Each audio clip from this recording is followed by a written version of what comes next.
Hello friends, good afternoon. কেমন আছো তোমরা সবাই? আশা করি ভালো আছো, আর আমিও ভীষণ ভালো আছি। মুনমুন ব্লগে তোমাদের অনেক অনেক স্বাগত, অনেক অনেক ভালোবাসা।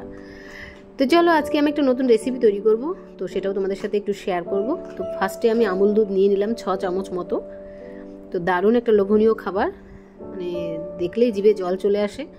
তো চলো সেটা তৈরি করা যাক। তারপরে 1 চামচ ময়দা নিয়ে নিয়েছি, আর তার সঙ্গে মানে আমুল দুধের সঙ্গে এটাকে ভালো করে একটু মিক্সড করে নিচ্ছি। এরপরে দিয়ে দেব বেকিং সোডা 1/2 চামচ, এই যে তোমরা দেখে নাও কতটুকু দিলাম। আর দেব 1 চামচ মতো ঘি, এই ঘিটা 1 চামচ মতো আমি দিয়ে দেব। তো এটা ঘরে বানানো ঘিটা। আর দেব একটা ডিম। তো এই ডিমটা পুরো কুসুম সঙ্গেই দিতে হবে, কুসুম আলাদা করে রাখা যাবে না। তো এটাকে ভালো করে ফেটিয়ে তো আমি এর মধ্যে দিয়ে দেব, পুরোটাই দিয়ে দেবো। দেখো এইভাবে পুরোটা ঢেলে দিলাম। এবার আমি হাতে ভালো করে মিক্সড করে নেব। এটাকে হাত দিয়েই মাখাতে হবে, হাত দিয়ে মাখালে সব থেকে ভালো হয় আমার মনে হয়, তাই আমি হাত দিয়ে মেখে নিলাম। তো আমুল দুধটা এইভাবে এমন করে মাখতে হবে, মানে আস্তে আস্তে সবগুলো মেখে এমন করতে হবে মনে হবে যেন নরম হয়ে গেছে, হাতে জড়িয়ে যাচ্ছে, কিন্তু সেটা ভাবলে চলবে না। এটা এরকমই ব্যাটারটা তৈরি হবে, যাতে কি হাতে জড়িয়ে যাচ্ছে, এরকমই জড়িয়ে যাবে হাতের মধ্যে। আর এটাকে ভালো করে ফেটিয়ে নিতে হবে। এটা কিন্তু নরম হয়নি, এরকমই ব্যাটার তৈরি করলে এটা কিন্তু শক্ত হয়ে যাবে পরে। তো বেশি নরমও করা যাবে না, আবার বেশি শক্তও করা যাবে না, ঠিক আছে? তো এরকম ভালো করে হাত দিয়ে আমি একটু ফেটিয়ে নিচ্ছি। 5 মিনিট মতো এটাকে একটু এরকম করে ফেটিয়ে নিলে বা মেখে নিলে হয়ে যায় আর কি। চলো, ফাইনালি আমার মাখানো হয়ে গেছে। এবার আমি এটাকে রেখে দেব, এটাকে একটা ঢাকনি দিয়ে ঢেকে রেখে দেবো 5 মিনিটের জন্য। আমি এটাকে রেস্টে দিয়ে দিলাম। তারপর দেখো, সোনা বাবাকে দুটো ইয়ে কেটে দিলাম, মৌসুমি লেবু কেটে দিলাম। ঘরে ফ্রিজে ছিল, অনেক দিন হয়ে গেছে, এনেছিল ওর বাবা। তো এখন রোদ্রের সময় তো একটু টক টক খেতে ভালোই লাগে। যাই হোক, খাওয়া দাওয়ার পরে একটু ফল খাওয়া উচিত, তো ওদেরকে একটু কেটে দিয়েছি। আর আমি বসে বসে ওদের সাথে একটু কার্টুন দেখছিলাম, ওরাও কার্টুন দেখছে। তো এখন আর ঘুমোবো না, দুপুরবেলা ঘুম আসছে না, তো ওই জন্য ভাবলাম রেসিপিটা একটু শেয়ার করি তোমাদের সাথে। চলো, আমার সোনা বাবা দেখো দাঁত বানিয়েছে, সেটা আমাকে দেখাচ্ছে যে দেখো আমি দাঁত বানিয়েছি। ওর দিদি যা করবে ও সেটা করবে, দিদি দেখা দেখি এগুলো করছে, দেখেছো? তো দুষ্টু। যাই হোক, আমার 5 মিনিট হয়ে গেছে, আমি রান্নাঘরে চলে এসেছি। আর দেখো, দেখেছো জিনিসটা কত সফট, মানে হয়েছে, শক্ত হয়েছে। আর আমি হাতের মধ্যে এরকম করে গোল গোল করে নিচ্ছি। তোমরা লম্বা লম্বা, তুমি যে যার মতো তোমরা শেপ দিয়ে নিতে পারো। আর আমি প্রত্যেকটা গোল গোলই করবো, আমি লম্বা করব না। তো এরকম ছোটো ছোটো করে, মানে যতটুকু করবে এটা মানে ফুলে কিন্তু 4 গুণা বেশি বড় হয়ে যাবে, সেরকমভাবেই তৈরি করতে হবে।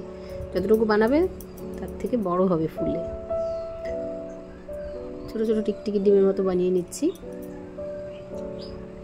তো এইভাবে প্রত্যেকটা রসগোল্লা আমি বানিয়ে নেব হাতের মধ্যে করে। আর যা গরম পড়েছে না আজকাল, আর কি বলবো, রান্নাঘরে মানে দুপুরবেলা আসাই যায় না।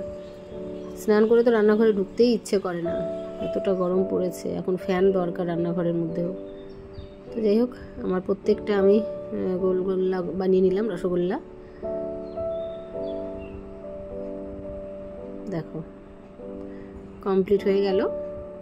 তো চলো, এবার আমি ফ্রাই প্যানটা বসিয়ে দিলাম গ্যাসের মধ্যে। এবার এতে আমি জল দিয়ে দেবো, পরিমাণ মতো জল দেবো। মানে অতগুলো রসগোল্লা প্রায় 30-32টা মতো হয়েছে।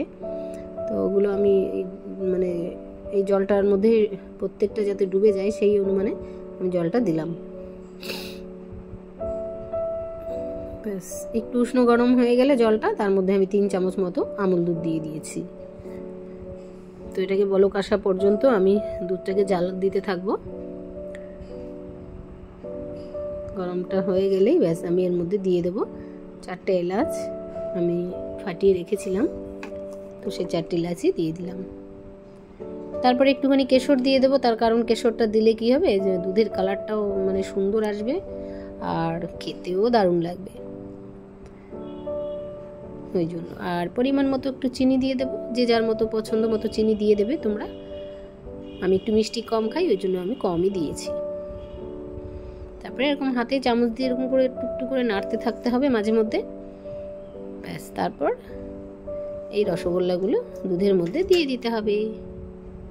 তো আমি একটা একটা করে সব দিয়ে দিচ্ছি। দেখেছো, রসগোল্লাগুলো কিন্তু ফেটে গেলে হবে না, পুরো সমানে মানে গোল গোল হতে হবে। তো যাই হোক, আমার প্রত্যেকটা দেয়া কমপ্লিট হয়ে গেল। এইবার আমি আস্তে আস্তে করে মানে লো আঁচে দিয়ে দিয়ে আমি এটাকে জাল করতে থাকবো। দেওয়ার সঙ্গে সঙ্গে না এগুলো ফুলে ওঠে, কি সুন্দর, যেন না দেখলে না মন ভরে যায় একদম। প্রত্যেকটা ফুলে গেছে দেখো। আমার ফ্রাই প্যানে কিন্তু পুরো ধরছে না, আর একটু বড় পাত্রে বসালে ভালো হতো, কিন্তু যাই হোক, বসিয়ে যখন দিয়েছি একবার, আর তো কিছু করার নেই, এর মধ্যেই বানিয়ে ফেলবো ওটাকে। তোমার শোনো বাবা 10 বার এসে বলছে আমাকে দাও, হয়ে গেছে, দাও, কি বানিয়েছো দাও বলছে। এখন গরম আছে, তো আমি গ্যাস অফ করে দিয়েছি। এবার আমি এটাকে ঠান্ডা হতে দেবো ফ্রিজের মধ্যে। তো এটা আমার রসমালাই তৈরি হয়ে গেছে, দেখতেই পারছো কত সুন্দর হয়েছে, কত সফট, কত নরম, মানে দেখলেই জিভে জল চলে আসবে। সত্যি কিনা তোমরা বলো, দারুণ হয়েছে, মানে অসাধারণ যাকে বলে। চলো ওই ফ্রিজের মধ্যে 5 মিনিট মতো রেখে দিই, আর ফ্রিজের টেম্পারেচারটা একটু বাড়িয়ে দেবো যাতে কি একটু তাড়াতাড়ি ঠান্ডাটা হয়ে যায়। কারণ বাচ্চা কাচ্চা বাড়ি তো, ওরা আবার একটা কিছু বানালে ওদেরকে দিতে হয় সঙ্গে সঙ্গে। তো আমার সোনা বাবা তো আগে দাও বলছে। তো যাই হোক, 5 মিনিট পর আমি চলে এসেছি, এটাকে বার করে নিলাম। এবার আমার সোনা বাবাকে একটু দেবো টেস্ট করতে। তো দেখো রসগোল্লার মতো হয়েছে একটা একটা, দেখেছো আমি বানিয়েছিলাম ছোট ছোট, কত বড় হয়ে গেছে ফুলে ফুলে।